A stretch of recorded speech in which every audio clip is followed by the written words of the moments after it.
دوستو اگر آپ لوگوں سے کسی نے پوچھ لیا کہ اس دنیا میں سب سے پہلے حج کس نے کیا تو شاید آپ اس سوال کا جواب نہ دے پائیں، لیکن اس ویڈیو کو آخر تک دیکھنے کے بعد یقیناً آپ جان جائیں گے کہ اس دنیا میں سب سے پہلے حج کس نے کیا۔ دوستو اگر آپ لوگ اس بارے میں ڈیٹیل میں جاننا چاہتے ہیں تو اس ویڈیو کو آخر تک ضرور دیکھیے گا۔ تو چلیے دوستو ویڈیو کو شروع کرتے ہیں۔ دوستو سعودی عرب کے مکہ شہر میں کعبہ شریف کی تعمیر یعنی بنانے کا کام تو حضرت آدم علیہ السلام کے دور میں ہی ہو چکا تھا۔ روایتوں میں آتا ہے کہ جب اللہ تبارک و تعالی نے حضرت آدم علیہ السلام کو جنت سے نکال کر زمین پر بھیجا تو آدم علیہ السلام نے اللہ تبارک و تعالی کے حکم سے پہاڑوں سے پتھر لا کر خانہ کعبہ کی تعمیر کی، لیکن اس کے ہزاروں سال بعد حضرت نوح علیہ السلام کے زمانے میں جو بھینکر طوفان آیا، اس طوفان میں کعبہ شریف کا ڈھانچہ ڈھہ گیا تھا، مگر اس طوفان میں بھی خانہ کعبہ کی بنیاد باقی رہی۔ دوستو اس کے بعد یعنی کہ آج سے لگ بھگ 4000 سال پہلے مکہ شریف میں کوئی بھی نہیں رہتا تھا۔ پھر حضرت ابراہیم علیہ السلام اللہ تبارک و تعالی کے حکم سے اپنی بیوی حضرت ہاجرہ اور بیٹے اسماعیل علیہ السلام کو لے کر روانہ ہوئے اور اس جگہ پر پہنچے جہاں ابھی مکہ موجود ہے۔ یہاں پر نہ ہی کوئی عمارت تھی اور نہ ہی پانی تھا اور نہ ہی یہاں کوئی رہتا تھا،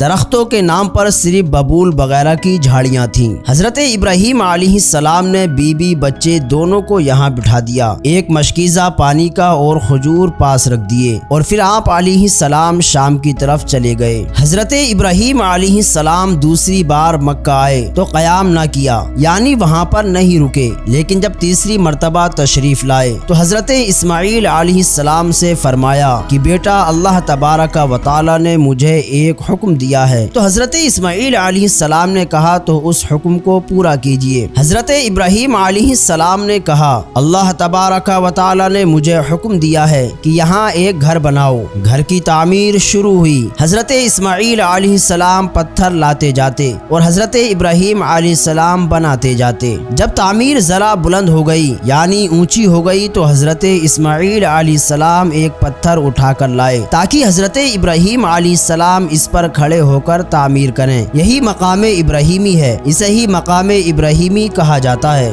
دونوں باپ بیٹے دیوار اٹھاتے جاتے تھے اور دعا کرتے جاتے تھے، اے پروردگار ہماری محنت کو قبول فرما، بے شک تو سننے اور جاننے والا ہے۔ انہوں نے اس گھر کی تعمیر نہ مٹی سے کی اور نہ چونے سے، بس پتھر پر پتھر رکھتے چلے گئے، نہ اس کی چھت بنائی نہ دروازہ۔ بعد میں الگ الگ زمانے میں پھر سے بیت اللہ کی تعمیر ہوئی، قریش نے بھی تعمیر کی اور ان کے بعد بھی ہوئی۔ کہتے ہیں کہ اس وقت حضرت اسماعیل علیہ السلام کی عمر مبارک 20 سال تھی۔ حضرت ابراہیم علیہ السلام نے بیت اللہ کے پہلو میں حضرت اسماعیل علیہ السلام کی بکریوں کا باڑا بنا دیا تھا اور اس پر پہلو کی چھت ڈال دی تھی۔ دوستو پہلے بیت اللہ کی جگہ ایک سرخ ٹیلا تھا، اکثر سیلاب ادھر ادھر سے اس کو کاٹتا رہتا تھا۔ جب حضرت ابراہیم علیہ السلام تعمیر کعبہ سے فارغ ہوئے تو حضرت اسماعیل علیہ السلام سے ایک ایسا پتھر لانے کو کہا جو طواف کی شروعات کے لیے نشانی کے طور پر استعمال ہو سکے۔ یہ پتھر حضرت جبریل علیہ السلام ابو قبیس کی پہاڑی سے لائے۔ حضرت ابراہیم علیہ السلام نے اسے اس جگہ پر رکھ دیا جہاں وہ اب بھی موجود ہے۔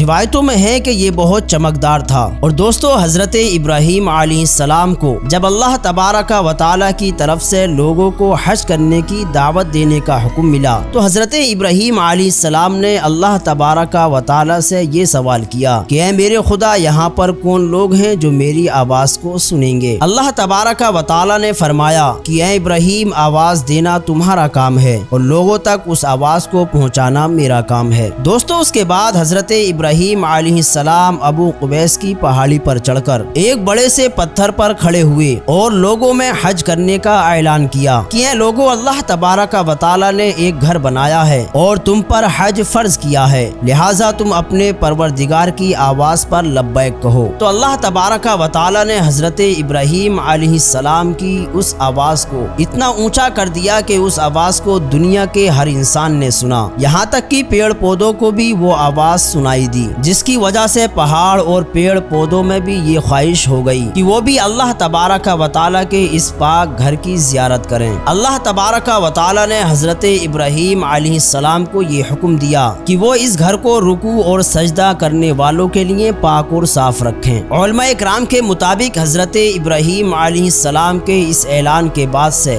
حج کی شروعات ہوئی اور سب سے پہلا حج حضرت ابراہیم علیہ السلام نے ہی کیا۔ طاہر القربی، جن کی اس کتاب کو عبد الصمد سارن نے اردو میں منتقل کیا ہے، لکھتے ہیں کہ حضرت عباس کی روایت کے مطابق رسول کریم صلی اللہ تعالی علیہ وسلم نے فرمایا، اللہ تبارک و تعالی کے اس گھر پر ہر دن رات میں اللہ کی 120 رحمتیں نازل ہوتی ہیں، 60 طواف کرنے والوں کے لیے، 40 نمازیوں کے لیے اور 20 اللہ کے گھر کو دیکھنے والوں کے لیے۔ حضرت حسان بن عطیہ فرماتے ہیں کہ ہم نے رسول کریم صلی اللہ تعالی علیہ وسلم کے اس قول پر غور کیا تو معلوم ہوا کہ یہ سب رحمتیں در حقیقت طواف کرنے والے کے لیے ہیں۔ وہ طواف کرتا ہے، نماز بھی پڑھتا ہے اور کعبہ شریف کی طرف دیکھتا بھی ہے۔ کسی نے کیا ہی اچھا کہا ہے، خانہ کعبہ میں طرح طرح کی فضیلتیں ہیں، گھر والا ہی انہیں جانتا ہے۔ جو کوئی یہاں اپنی خطاؤں سے ڈر کر آیا، اللہ تبارک و تعالی اس کی حفاظت کرتا ہے۔ طاہر القربی لکھتے ہیں، خانہ کعبہ 11 مرتبہ تعمیر ہوا۔ حضرت آدم علیہ السلام نے بنایا، حضرت شیس علیہ السلام نے تعمیر کیا، حضرت ابراہیم علیہ السلام نے بھی تعمیر کیا، امالکہ نے بھی بنایا، جرہم نے تعمیر کیا، کسی نے تعمیر کیا، قریش نے بنایا، عبداللہ بن زبیر رضی اللہ تعالی عنہ نے تعمیر کیا، حجاج بن یوسف نے بنایا، پھر سلطان مراد نے بنایا جو آل عثمان میں سے تھا۔ قریش کی طرف سے تعمیر رسول کریم صلی اللہ تعالی علیہ وسلم کے زمانے میں ہوئی تھی۔ قریش کی تعمیر کے لیے جو حلال مال جمع کیا گیا تھا وہ کافی نہیں تھا، اس لیے حجر کی طرف 6 ہاتھ 1 بالش جگہ کم کر دی گئی تھی۔ حجر کے پیچھے ایک چھوٹی سی گول دیوار بنا دی تھی تاکہ لوگ اس کے باہر طواف کریں۔ کعبے کے اندر انہیں 2 صفوں میں 6 ستون رکھے تھے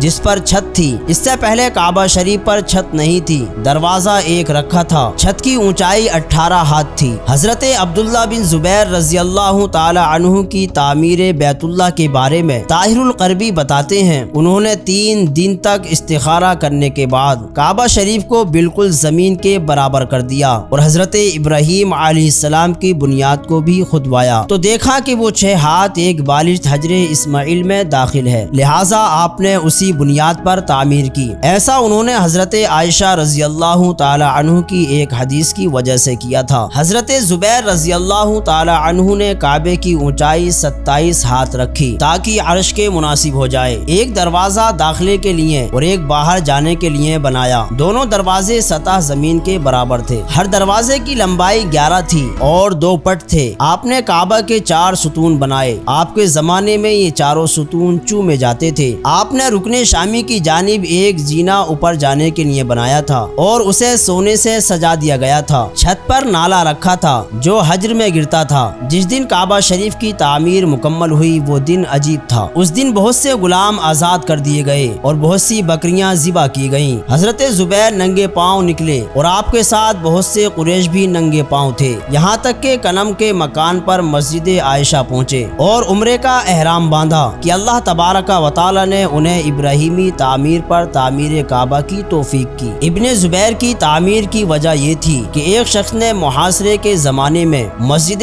حرام کے کسی خیمے میں آگ جلائی، خیمے میں آگ لگ گئی جو بڑھتے بڑھتے کعبہ شریف تک پہنچ گئی اور اس نے غلاف کعبہ رکن یمانی جلا ڈالا۔ یہ واقعہ 64 ہجری کا ہے۔ 10 سال بعد 74 ہجری میں حجاج بن یوسف نے اس وجہ سے ابن زبیر نے کعبہ میں اضافہ کیا تھا اور ایک دروازہ مزید بنوا دیا تھا، اسے گرا کر قریش کی تعمیر کے مطابق کر دیا۔ طاہر القربی لکھتے ہیں کہ خانہ کعبہ کی ہر ایک چیز عبداللہ بن زبیر کی بنائی ہوئی ہے سوائے اس دیوار کے جو حجر میں ہے اور وہ حجاج بن یوسف نے بنوائی تھی۔ اسی طرح مشرق کے دروازے کی چوکھٹ اور وہ اندرونی سیڑھی جو کعبہ کی چھت تک جاتی ہے عثمانی سلطان رابع کے زمانے میں 19 شعبان 1029 ہجری کو صبح 8 بجے مکہ اور اس کے اگل بغل میں بہت تیز بارش ہوئی۔ بارش کی وجہ سے سیلاب حرم شریف میں داخل ہو گیا اور کعبہ شریف کے دروازے کی چوکھٹ سے بھی اونچا ہو گیا۔ دوسرے دن جمعرات کو عصر کے وقت کعبہ شریف کی دیوار دونوں طرف سے گر گئی اور اس کے ساتھ مشرق کی دیوار کا کچھ حصہ بھی مغربی دیوار دونوں طرف سے چھٹے حصے سے گر گئی، چھت کا کچھ حصہ بھی گر گیا۔ چنانچہ سلطان مراد نے دوبارہ کعبہ شریف کی تعمیر کا حکم دیا۔ 1 سال میں یہ تعمیر مکمل ہوئی جس طرح حجاج بن یوسف نے بنوائی تھی۔ سلطان مراد کی تعمیر ہمارے اس دور تک تک باقی ہے۔ دعا ہے کہ رب کریم مولا تمام امت مسلمہ کو حج جیسا عظیم فریضہ ادا کرنے کی توفیق عطا فرمائے، آمین یا رب العالمین۔ تو دوستو آج کی اپنی ویڈیو کو ہم یہیں پر ختم کرتے ہیں۔ ویڈیو پسند آنے پر نہ صرف ویڈیو کو لائک کریں بلکہ اپنے دوستوں میں بھی ضرور شیئر کریں، اور اسی طرح کی ویڈیوز دیکھنے کے لیے ہمارے چینل کو ضرور سبسکرائب کریں۔ ملتے ہیں اگلی نئی ویڈیو میں، تب تک کے لیے